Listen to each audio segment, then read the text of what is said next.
말씀 봉독하겠습니다. 오늘 말씀은 시편 121편 1절로 8절까지입니다. 내가 산을 향하여 눈을 들리라. 나의 도움이 어디서 올까? 나의 도움은 천지를 지으신 여호와에게서로다. 여호와께서 너를 실족하지 아니하게 하시며 너를 지키시는 이가 졸지 아니하시리로다. 이스라엘을 지키시는 이는 졸지도 아니하시고 주무시지도 아니하시리로다. 여호와는 너를 지키시는 이시라. 여호와께서 내 오른쪽에서 내 그늘이 되시나니 낮의 해가 너를 상하게 하지 아니하며 밤의 달도 너를 해치지 아니하리로다. 여호와께서 너를 지켜 모든 환난을 면하게 하시며 또 내 영혼을 지키시리로다. 여호와께서 너의 출입을 지금부터 영원까지 지키시리로다. 아멘. 먼저 턱없이 모자란 사람을 초청해 주시고 설교할 기회를 주신 회평 목사님과 세워지는 교회에게 감사의 말씀을 전해드립니다. 참 오늘 아침은 오랜만에 여러 가지 것들을 경험해봤습니다. 오래간만에 넥타이를 메어봤고요. 오래간만에 구두를 신어봤고요. 오래간만에 참 부끄러운 고백인데 오래간만에 예배 회중석에 앉아서 여기 하나님이 함께 계시는구나를 따뜻하게 느껴보는 그런 경험도 갖게 되었네요. 오늘 제가 여러분과 함께 나눌 말씀은 시편의 말씀인데 우리 백신 목사님 늘 전해주시는 말씀에 준할 수 없는 설교이겠습니다만 그런 이 회중석에서 임재하신 하나님의 그 따뜻한 은혜를 함께 겸하여 좀 나눠보고 싶습니다. 저는 아이가 4명이 있는데요. 4명의 아이 중에 막내가 지금 여러분들 예배에 좀 방해를 일삼는 저 아이입니다. 저 아이의 이름이 외자인데요. 산입니다. 산. 제 성이 이씨이기 때문에 이산이죠. 이산. 학교에서 아이들이 한국에서 놀린다 그래요. 이산, 저 산 이러면서 또 제가 더 놀리기도 하죠. 산이를 부르면서 이 산으로 가면 이렇게 부르면 아이가 뻑꾹 그러고 이제 놀고 그럽니다. 근데 저 아이의 이름을 짓게 된 연유가 오늘 우리가 나눌 말씀의 본문에 있습니다. 저 아이가 태어날 때 제가 묵상하던 묵상 본문이 시편 121편이었고 이 묵상을 따라 이름을 지었습니다. 성경의 시편이 가지는 특징 중에 하나가 표제라는 게 있다는 거예요. 표제. 우리가 가지고 있는 시편의 각 머리에는 표제가 있습니다. 물론 없는 시편도 있는데요. 표제가 있는 시편이 많습니다. 이를테면 우리가 잘 알고 있는 시 23편 여호와는 나의 목자시니 시 23편의 표제는 다윗의 시 이렇게 적혀 있습니다. 그러니까 본문이 시작되기 전에 표제가 적혀 있는 거죠. 이 표제는 그 시의 제목이 아니고 그 시의 특징을 잘 나타내고 있습니다. 오늘 우리는 시편 121편을 읽었는데요. 성경 봉독도 참 잘해주시네요. 우리 강호천 집사님이신가요? 제가 18년 목회를 했거든요. 한 3번째 정도 은혜로운 기도인 것 같아요. 참 마음의 울림이 큰 기도를 해주셨네요.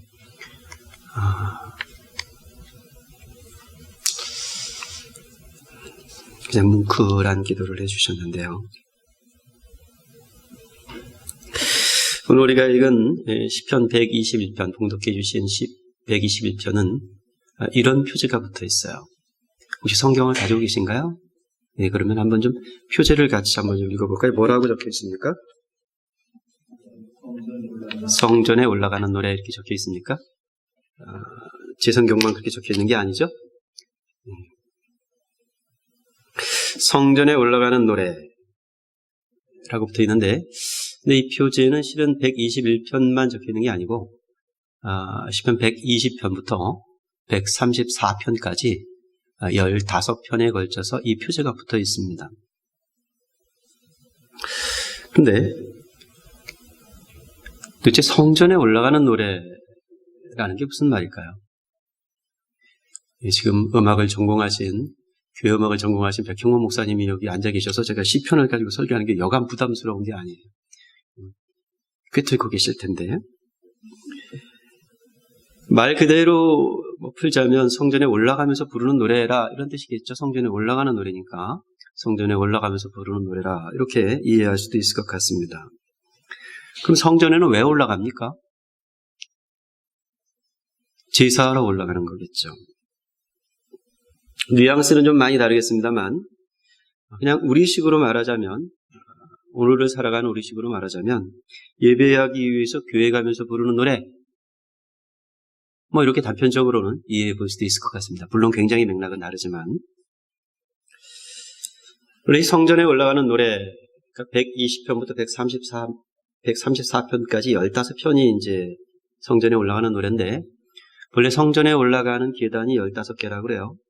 그래서 그 성전 올라가는 계단 15번을 올라가면서 이제 이 노래를 불렀다라고 말하기도 하고요. 어쨌든 간에, 이 여러 편의 이 시편에 있는 이 노래들은 성전에 올라가기 위해서, 즉 예루살렘에 있는 그 성전까지 가기 위해서 각처에서 순례하며 순례객들이 불렀던 노래라 이렇게 이해해 볼 수가 있습니다. 오늘 저는 이 본문을 두 가지 관점에서 좀 같이 나눠보려고 해요. 첫 번째 관점은 1인칭 순례자, 나의 고백으로서의 관점이고, 또 하나는 2인칭 순례자, 너를 염두에 둔 그런 관점에서 좀 이 시편을 살펴보려고 합니다. 먼저 1인칭 순례자의 관점에서 좀 이 노래를 좀 들여다보죠. 이스라엘 백성들은 절기가 되면 6월절이라든가 이런 절기가 되면 성전이 있는 예루살렘을 찾아 순례를 했습니다. 저쪽 남쪽 끝에 있는 부엘세바에서부터도 올라가고, 저 북쪽 끝에 있는 단에서도 올라가고, 올라갔다는 말은 예루살렘 이 성이 워낙 높은 지대에 있어요. 한 800m 해발 지대에 있는 곳이어서 올라가는, 물리적으로, 지리적으로도 올라가는 곳이기도 하고, 또 의미적으로는 우리가 서울 간다 할 때 서울 올라간다 그러잖아요. 강원도에서도 올라간다 그러대요, 서울을. 그러니까 의미상으로 올라간다 하는 말이겠죠. 어쨌든 문제는 이 예루살렘을 향해서 올라가는 이 순례의 여정이 실은 만만치 않다는 데 있습니다. 잘 아시겠습니다만 이스라엘의 지형은 순례하기에 적합한 땅이 아닙니다. 제가 사는 나라, 여러분들이 사는 나라 아니고요. 제가 사는 나라 대한민국은 금수강산입니다. 여기 아무도 공감을 안 하시는데요. 보신 지가 오래되셔서 그러신지. 산천 초목이 참 아름다운 그런 나라죠. 오목조목하니. 그런데 삼천리 금수강산도요, 아주 오래전 옛날 옛적의 과거 시험을 보러 가려면요, 험산 줄령을 건너야 했고, 그게 만만한 일이 아니었습니다. 그래서 문경 세제 이런 거 한 번 넘으려면 그게 여간고단한 게 아니었단 말이에요. 이스라엘은 금수강산이 아닙니다. 이스라엘 땅은 척박한 광야와 거친 협곡의 땅입니다. 그러니까 순례를 하기 위해서는 맹수가 우글거리는 험한 산을 건너야 하기도 하고, 또 물 한 모금 찾을 수 없는 광야를 건너기도 해야 했습니다. 오늘날처럼 도로가 잘 닦여 있는 것도 아니었죠. 자동차가 있는 것도 아니었습니다. 제가 지난주에 이중재 목사님 아시나요? 이중재 목사님 가족과 이중재 목사님하고도 친구거든요. 그래서 5박 6일 동안 애리조나를 다녀왔습니다. 16시간 운전해서. 힘들고 또 재밌대요.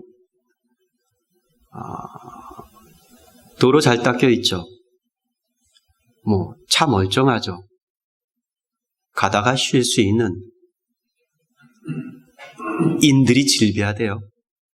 그런데 그 시대의 이스라엘의 순례자들에게는 길도, 차도, 모텔 6나 에어비앤비 이런 것도 전혀 없는 그러한 상황이었습니다. 길을 가다가 날이 저물면 그냥 광야 한가운데에서라도 자리 펴고 누워 자야 되는 거예요.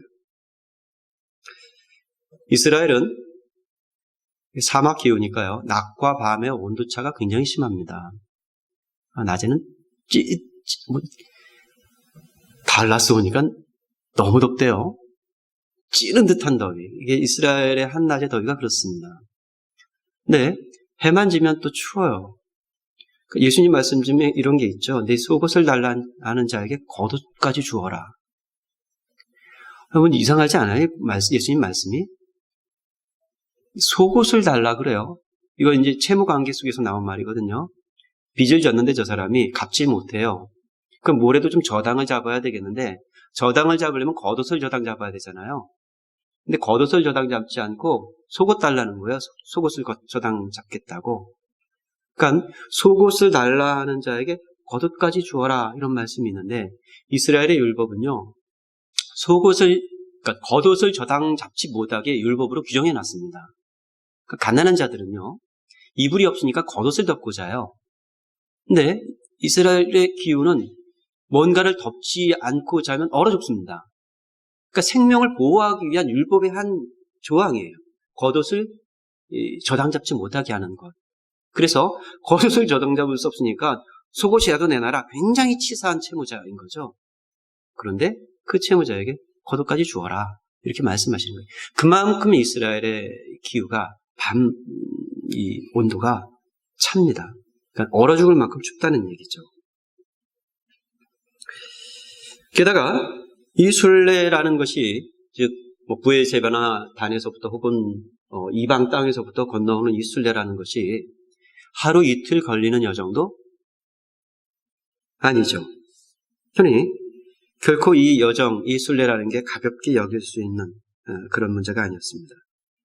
절기를 지켜서 예루살렘을 찾아가려면 경우에 따라서는 목숨 걸고 순례를 해야 했던 거죠. 선뜻 나서기가 어려웠던 겁니다. 그러면 목숨을 걸 만큼 위험한 이 순례를 떠나기 위해서는 이 위험한 순례를 선뜻 나서기 위해서는 뭐가 필요했을까요? 실은 그 필요를 이야기해주는 노래가 오늘 이 시편 121편의 노래입니다. 저는 다른 무엇보다도 여러 가지 필요가 있겠습니다만 다른 무엇보다도 무릇 신앙인으로서 가지는 필요 중에 가장 절대적인 것이 하나님의 도우심이라는 필요였을 겁니다.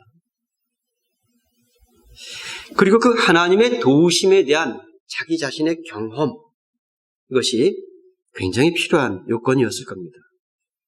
시편 121편 1절과 2절을 한번 보겠습니다. 그래서 이렇게 노래를 하고 있는 거죠.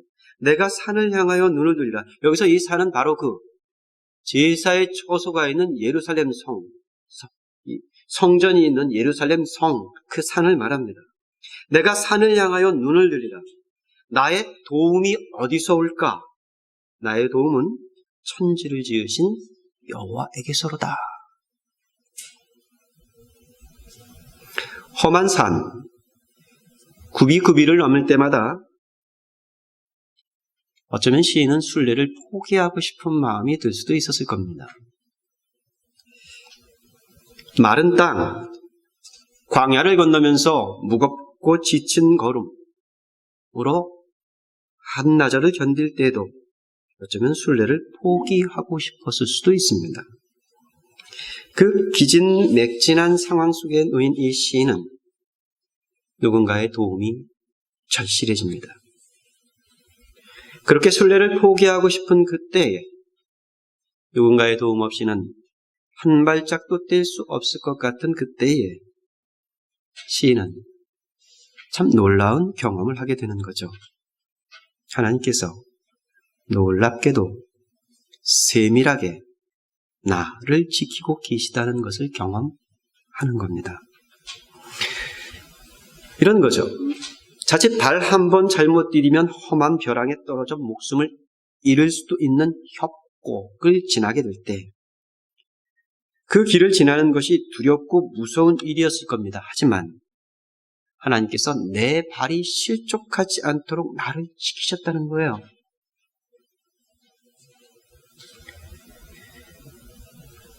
저 위험한 길을 지나면서도 긴 여행에 지치고 고달하면 스스로 눈이 감길 때가 있습니다. 군대 다녀오신 분들은 행군 생각나실 텐데요. 행군하면 한겨울에 행군을 해도 그 춥고 고단해도 자면서 걷죠. 얼마나 졸리면. 위험천만한 일입니다. 그런데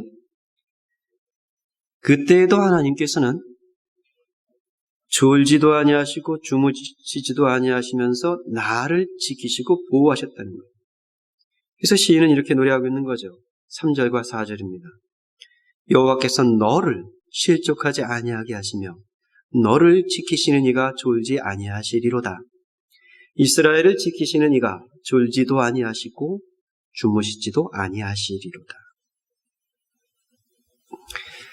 광야의 길을 지날 때 정오의 태양은 견딜 수 없는 위험이 됩니다. 그 뜨거움에 타 죽을 것 같은 정황 속에서 하나님께서는 나의 그늘이 되어주시기도 합니다. 광야 한밤의 저 매서운 추위로 내일 다시 눈을 뜰 수 있을까를 걱정해야 할 때 하나님께서는 나의 텐트가 되어주시기도 하고 나의 침낭이 되어주시기도 하셨습니다. 그분은 나의 잠자리가 되어주셨습니다. 그리하여 낮에 해도 나를 상하게 하지 못했고 밤에 달도 나를 해치 못했노라고 고백할 수 있었던 거죠. 그게 5절과 6절입니다. 여호와는 너를 지키시는 이시라. 여호와께서 내 오른쪽에서 내 그늘이 되시나니 낮에 해가 너를 상하게 하지 아니하며 밤에 달도 너를 해치지 아니하리로다. 그렇게 하나님의 도우심을 힘입어서 시인은 드디어 그 모진 순례의 여정을 끝내고 예루살렘 성에 도착을 합니다. 그리고 시인은 저 거룩한 성산에서 드리는 그 예배의 영광을 경험합니다. 이 높은 산, 거룩한 산 예루살렘에서 시인은 하나님의 임재를 경험합니다. 그리고 하나님의 놀라운 영광을 체험합니다. 그러므로 시인은 그가 지나왔던 저 오랜 그 숱한 순례의 여정을 손톱만큼도 힘들었다고 여기지 않습니다. 아마 그보다 몇 곱절이 더 힘들었다 해도 시인은 지금 그 힘겨움을 경험하는 그 힘겨움을 지나고 경험하는 이 예배의 영광과 결코 비교할 수 없다고 여깁니다. 그보다 더 큰 수고가 따른다고 해도 시인은 다시 예루살렘을 찾아올 것이며 이곳에서 다시 저 큰 하나님의 영광에 참여하고자 할 것이었습니다. 수많은 역경과 위험 속에서도 저 예루살렘 성, 하나님의 성전에 무사히 도착하여 영광스러운 예배를 경험했던 이 시인은 이제 그 경험이 내 인생의, 내 믿음의 산 경험이 되고 간증이 됩니다. 그리고 이제 절기를 마치고 집으로 돌아가야 할 시간이 되었습니다. 가는 건 어떻게 가겠는데 오는 길은 참 막막하대요. 애리조나도. 16시간을 다시 돌아가야 하려니 막막하더군요. 오는 길과 똑같이 가는 길 또한 위험천만이고 변함없이 두려운 길입니다. 그 길에는 틀림없이 오는 길에서 만났던 환란이 똑같은 모양으로 기다리고 있었을 겁니다. 하지만 이곳 여기 이 예루살렘 성으로 안전하게 들어오게 하셨던 하나님께서 이 성을 나가는 길 또한 안전하게 지키실 것임을 이 시인은 잘 알고 있었습니다. 그것이 7절과 8절입니다. 여호와께서 너를 지켜 모든 환난을 면하게 하시며 또 내 영혼을 지키시리로다. 여호와께서 너의 출입, 여기까지 들어오는 것과 여기서 나가는 것, 지금부터 영원까지 지키실 거야. 이렇게 노래를 하고 있는 거죠. 시인의 그 믿음과 고백은 적중했고 하나님께서는 그가 집으로 돌아가기까지 안전하게 시인을 보호하셨습니다. 그리하여 또 다른 절기를 맞이하여 또다시 예루살렘을 순례하면서 시인은 이렇게 노래하고 있는 거죠. 내가 산을 향하여 눈을 들리라. 나의 도움이 어디서 올까? 나의 도움이 천지를 지으신 여호와께서 오는 거야. 그로부터 오는 거야. 이 모든 하나님의 도우심을 바로 내가 경험했기에 시인을 또 다른 순례를 떠나면서 내가 산을 향하여 눈을 들겠다. 이렇게 고백할 수 있었던 겁니다. 그 누구의 도움이 아닌 여호와 하나님의 도우심을 바라고 이 순례의 여정을 다시 시작할 힘을 얻게 되는 거죠. 다시 시작하는 여행도 여전히 다시 만만치 않은 역경을 맞게 될 것이지만 시인은 그게 두렵지 않습니다. 이전과 똑같이 하나님께서 지켜줄 것이라는 것을 믿기 때문입니다. 그리하여 시인은 여호와의 도우심을 힘입어 저 성산에서 하나님을 예배하는 감격과 영광을 얻기 위해서 다시 이 성전에 올라가는 노래를 외쳐 부르기 시작합니다. 그런데 성경을 꼼꼼히 보시는 분들은 이런 질문을 던질 수 있어요. 아니, 지금 이 시인은 독백을 하고 있는 것입니까? 아니면 누구와 대화를 하고 있는 것입니까? 왜냐하면 이 시에 나도 나오고 너도 나오잖아요. 너를 지키실 거야 이런 말도 나오거든요. 그러니까 이게 지금 혼자 독백을 하는 거야? 아니면 누구와 대화를 하는 거야? 이렇게 질문이 생길 수 있습니다. 이 고백은 이 시편 121편은 분명 자기 고백이 담겨있는 노래이죠. 그런데 자기 고백만 담겨있는 것이 아니고 이 자기 고백을 가지고 나누는 대화이기도 합니다. 실은 고백이 혼잣말 같아 보이질 않아요. 어떤 상대를 두고 하는 고백처럼 들립니다. 그래서 볼즈라고 하는 구약학자는요, 이 시편이 예루살렘을 순례하는 과정에서 이렇게 재미있는 관점인데요, 아버지가 아들에게 들려주는 축복이라고 해석을 했습니다. 그 말이 다 맞는지 안 맞는지는 잘 모르겠습니다만 만약 그 말이 맞다면, 이 볼지라는 사람이 한 해석이 맞다면 상황을 다음과 같이 재구성해 볼 수도 있겠다 싶었습니다. 자, 이런 거죠. 절기가 되었습니다. 6월절이 되었단 말이에요. 절기가 되었으니까 순례를 떠나야 됩니다. 예루살렘으로. 이미 여러 번 순례를 다녀왔던 이 아버지는 이 순례의 길이 얼마나 험한지를 잘 알고 있습니다. 하지만 그 험한 순례의 여정을 하나님께서 지키고 보호하셨다는 것도 충분히 경험을 했습니다. 그런데 이번 순례길에는 아들을 데리고 갑니다. 아들은 순례가 처음이에요. 근데 그 순례가 만만치 않다는 얘기는 수특히 들었어요. 처음 순례를 떠난 이 아들은 이 순례가 부담스럽게 짝이 없습니다. 무서워요. 말만 들어도 겁이 납니다. 순례의 여정이 그렇게 더없이 험하다는데 야, 이거 무사히 마칠 수 있을까? 아들은 도무지 자신이 없습니다. 이번에는 몸이 좀 안 좋다고, 치질이 심해져서 좀 어렵겠다고 이렇게 좀 둘러댈까? 꽁무니를 빼고 싶은 마음이 들 수도 있었을 겁니다. 그렇게 걱정과 두려움에 떨고 있는 이 아들에게 아버지는 이렇게 자기 고백을 들려주고 있는 거죠. 내가 산을 향하여 눈을 들리라. 나의 도움이 어디서 올까?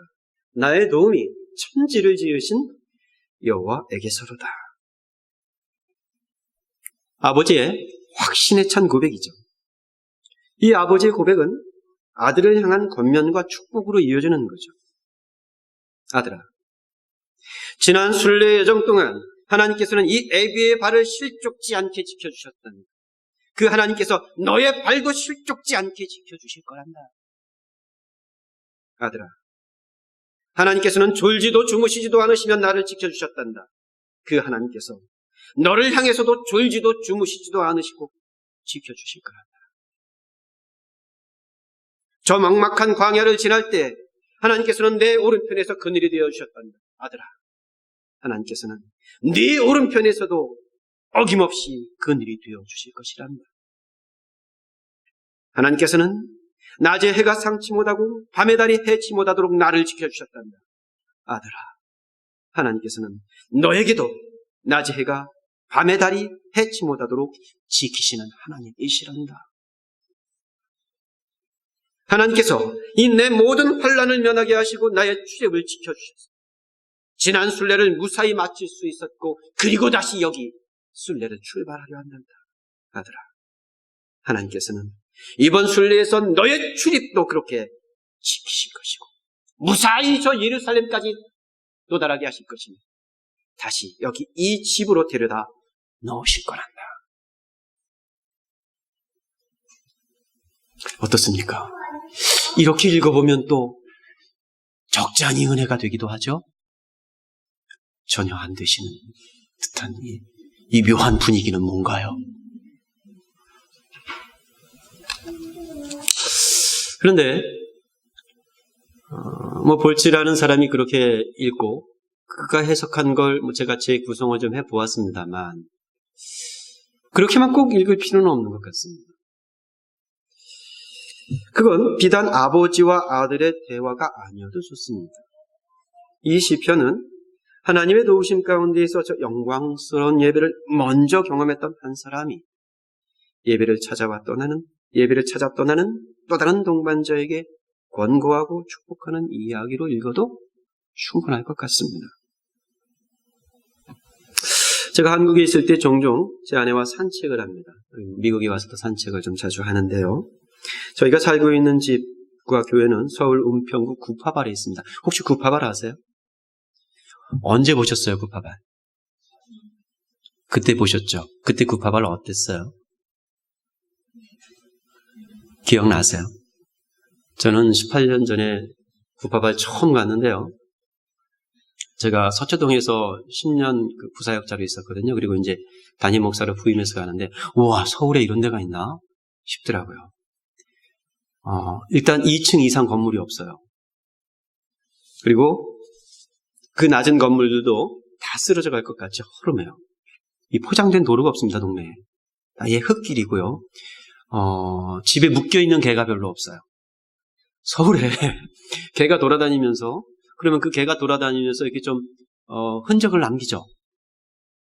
그런 거 있잖아요. 개, 그 한자 된 소리로 된 거, 개.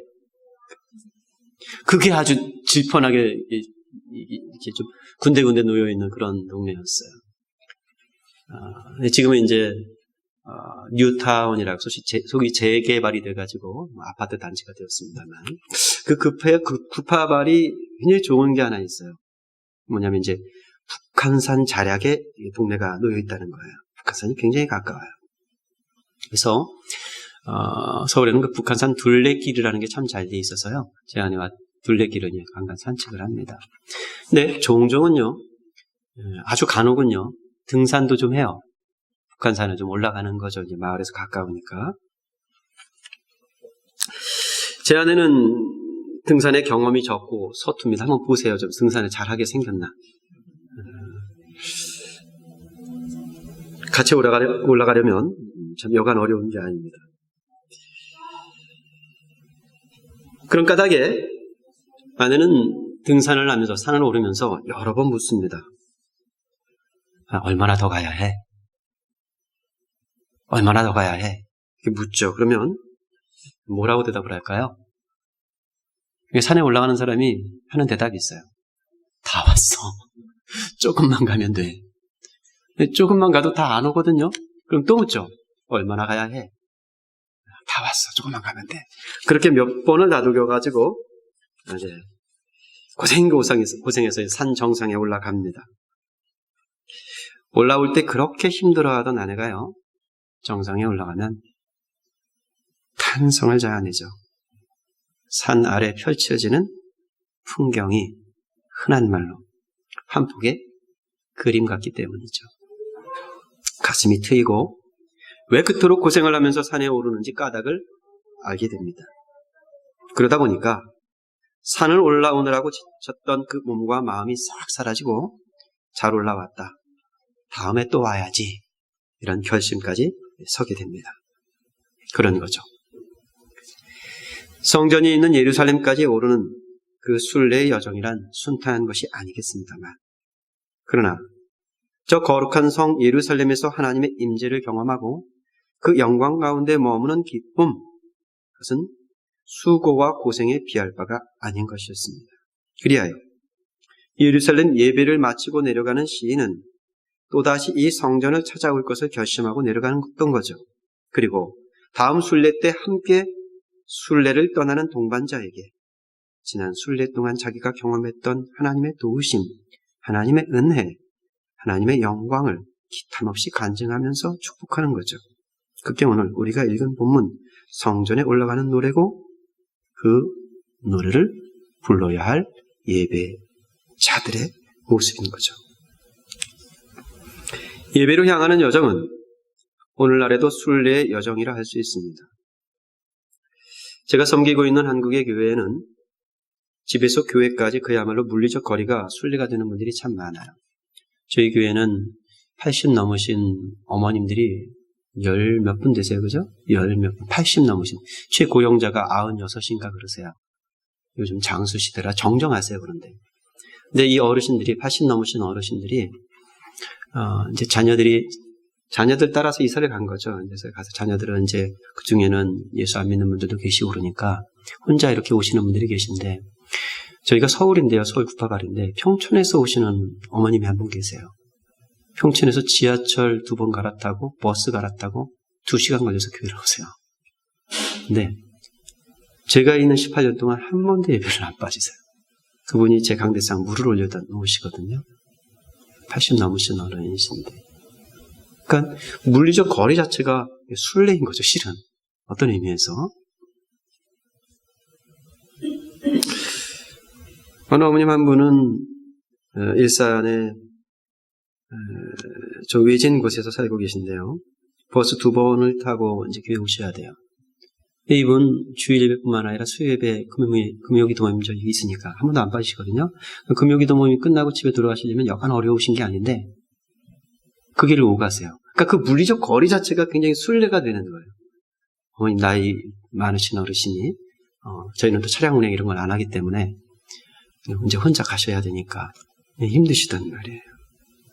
근데 그렇게 찾아오고 가시는 걸음에 구김이 없으세요. 옛날 어르신들, 요즘 젊은이들은 안 그래요. 이제 미안한 얘기지만 요즘 젊은이들은 그러지 않거든요. 그냥 멀리 이사 가면 이제 가까운 교회 찾아가게 되고 이런 경우가 많은데 옛날 어르신들은 잘 안 그러세요. 한번 생각해 보십시오, 여러분.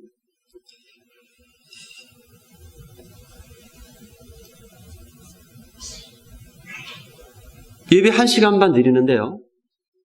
교회 오는 시간이 2시간이고 가는 시간이 2시간이에요. 예배 드리는 시간은 1시간 반인데 그를 위해서 소비드리는 시간이 4시간이에요. 그냥 단순한 산수 계산만 해봐도 이건 허비고 낭비예요. 그렇지 않나요?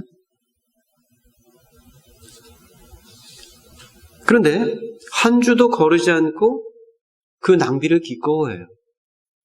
손해보는 시간인데 한 주도 거르지 않고 그 손해를 기꺼워해요. 그게 즐겁대요.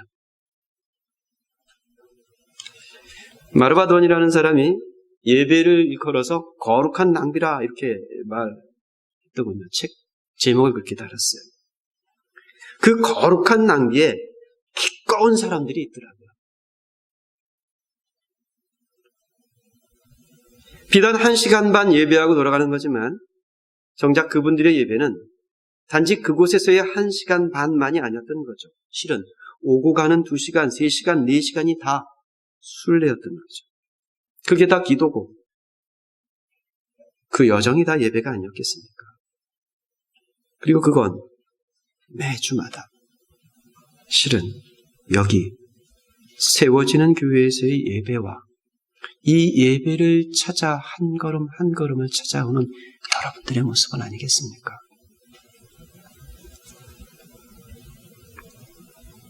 근데 그 물리적 거리의 순례보다 더 중요한 것이 우리들의 영적 순례인 것 같습니다. 이 예배를 마치면 우리는 저마다 삶의 자리로 돌아가겠지요. 그리고 다시 세상에서의 삶이 시작될 겁니다. 여러분들이 이곳에 다시 모여 예배하기까지는 꼬박 한 주간의 시간이 걸릴 겁니다. 이 지점에서 우리가 꼭 기억해야 할 게 한 가지 있습니다. 예배를 마치고 돌아간 삶의 자리, 바로 그 첫 자리에서 우리들은 다시 순례를 떠나기 시작한다는 거죠. 어쩌면 이 예배당 문 밖을 나서는 그 첫걸음이 순례의 첫걸음인지도 모르겠습니다. 예배의 자리로 다시 돌아오기까지의 한 주간의 삶은 그야말로 험한 산골짜기와 같고 척박한 광야에 다름이 없을 겁니다. 어떻게든 믿음으로 살아가려고, 어떻게든 하나님의 영광을 위하여 살아가려고 애쓰지만 그게 어디 만만해야지요. 저 험한 산과 마른 광야는 번번이 우리의 영적 순례를 포기하고 싶도록 유혹할 겁니다. 바로 그때, 바로 그 자리에서 우리의 정신을 번쩍 들게 하는 노래가 여기 시편 121편이어야 합니다. 애초 이 땅에 태어나면서 인간은 누군가의 도움을 필요로 하면서 인생을 시작합니다. 그렇게 시작한 인생은 한평생 누군가의 도움과 함께 지내게 됩니다. 그리고 결국 생의 마지막 순간인 죽음조차 다른 이의 도움을 입어 장례를 치르게 됩니다. 그런데 도움이 필요한 건 그저 살아가는 일에만 국한되는 건 아닌 것 같습니다. 살아보니 믿음을 지키는 일에도 도움이 절실합니다.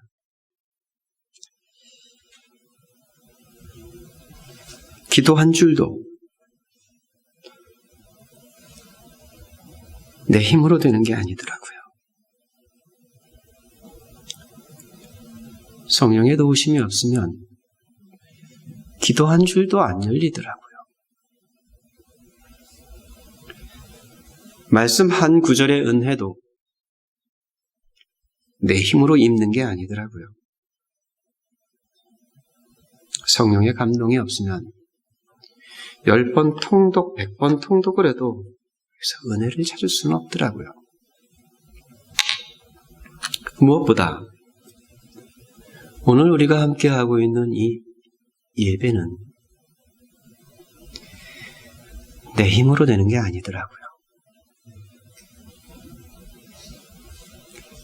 예배에 하나님의 도우심이 없으면 이건 그냥 종교적 습관일 뿐이 되더라고요.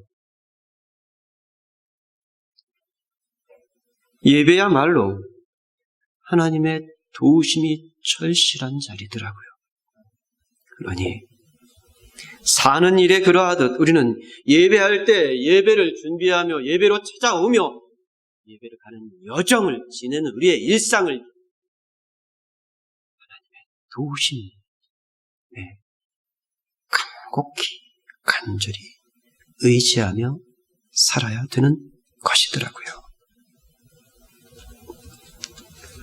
복음을 듣고 어쩌다 팔자가 이렇게 되어 예수를 따르는 자가 된 순간부터 우리는 영적 순례를 시작한 사람들이 된 겁니다. 순례는 관광이나 여행이 아닙니다. 우리의 눈을 들어 저 산을 본다는 것은 곱게 물든 단풍 구경을 하자는 것이 아닙니다. 믿음을 지키기 위해 견뎌야 하는 이 험한 광야 속에서 저 위에 보이는 거룩하고 영광스러운 하나님의 임재를 좀 같이 바라보자는 겁니다. 그러기에 우리의 산을 바라보는 눈은 곧 하나님을 보는 눈이어야 합니다. 우리의 눈을 들어야 합니다. 그리고 저 하나님 계신 산을 바라보아야 합니다. 함께 눈을 들자고, 함께 그 산을 바라보자고 교회입니다. 그래서 예배입니다. 그래서 우리에게 가치가 있습니다. 이 자리에 음악사역 전문가인 백형곤 목사님이 같이 계셔서 영 부담스럽지만 제가 오래된 복음성가 하나를 부르고 설교를 마치려 해요. 목사님 허락해 주시겠어요? 네 주제에 무슨 노래냐? 이러실 건 아니죠. 교회 오래 다니셨던 분들은 기억하는 노래일 텐데 저 중고등학교 다닐 때 이 복음성가 참 많이 불렀어요. 저 멀리 배는 나의 시온성 오 거룩한 곳 아버지지 내 사모하는 집에 가고자 한 마음을 세웠네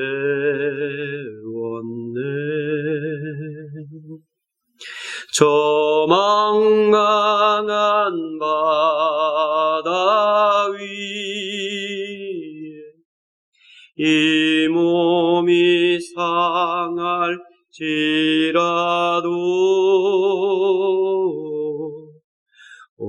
오늘은 이곳 내일은 저고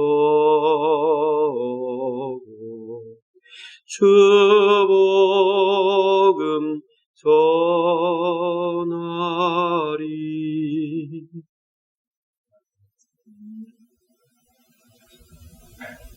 이 절도 준비해 왔는데 해도 될까요? 아득한 나의 갈 길 다가고 저 동산에서 편히 쉴 때 내 고생하던 모든 일들을 주께서 아시리 빈들이나 사막에서 이 몸이 고날지라도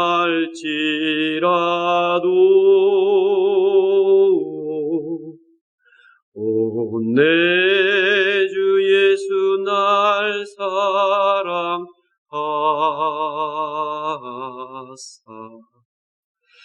날 지켜 주시리. 하나님의 이 지키심이 이 시편의 노래를 기억하며 다시 그 순례의 여정의 자리로 들어서는 여러분들에게 공히 함께 하시기를 주의 이름으로 축원합니다. 같이 기도하시겠는데요. 축복기도 좀 같이 나눌 텐데 우리 백피식 목사님께는 결례가 되는지 모르겠습니다만 제가 우리 교회에서 하는 방식으로 축복기도를 좀 같이 나누고 싶어요. 자리에서 함께 다 일어나 주시고요. 옆에 계신 분들 한번 손을 잡으시고요. 한번 좀 바라보며 주위 한번 인사 한번 나눠보실까요? 반갑습니다. 여기까지 오시느라 고생 많으셨습니다. 반갑습니다. 손 잡고 서로 얼굴을 눈을 바라보셔야 돼요. 얼굴 바라보시는데 코나 입 이런 거 보시면 안 됩니다. 눈 바라보셔야 돼요. 귀 이런 거 보시면 안 되고요. 눈 바라보시면서 축복하겠습니다. 절 따라 하시면 됩니다. 지금은 우리 주 예수 그리스도의 은혜와 아버지 하나님의 사랑하심과 성령의 교제하심이 우리 가운데 있을지어다. 아멘.